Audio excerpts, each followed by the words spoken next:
अनेक कृषी केंद्रे व त्यांच्या गोदामांमध्ये मोठ्या प्रमाणात युरियाचा साठा उपलब्ध असतानाही स्टॉक बुकमध्ये शिल्लक नसल्याची खोटी नोंद केली जात असल्याचा आरोप आहे।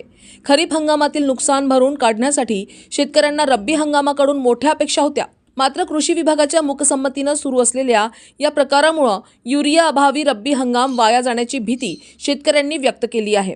जिल्हा प्रशासन व कृषी विभागाने तातडीने हस्तक्षेप करून दोषींवर कारवाई करावी अशी मागणी जोर धरू लागली आहे।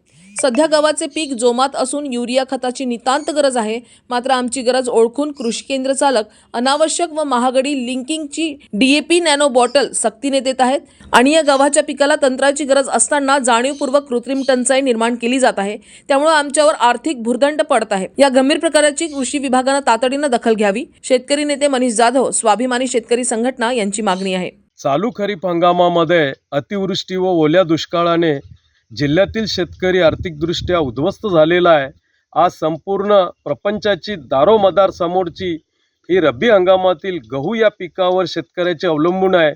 आज गहू या पिकाचा हंगाम अतिशय उत्तम आहे, पण दुर्दैवाने आज त्याच्या योग्य पोषण आणि त्याच्या उत्तम वाढीसाठी पीक नियोजन व्यवस्थापनाकरिता नत्राची आवश्यकता आहे।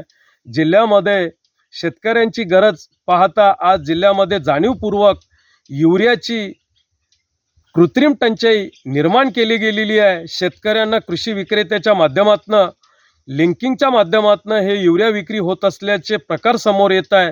वाढीव दराने युरिया विक्री होत आहे, हे कृषी विभागाचं व कृषी मंत्रालयाचं अपयश आहे। मी आपल्या माध्यमातून जिल्हा प्रशासनाला व कृषी विभागाला आवाहन करतो की त्यांनी ही होणारी लूट थांबवावी व शेतकऱ्यांना युरिया उपलब्ध करून द्यावा अशी मागणी मी स्वाभिमानी शेतकरी संघटनेच्या माध्यमातून करतो। न्यूज एक्सप्रेस करिता विश्वास काळे, उमरखेड।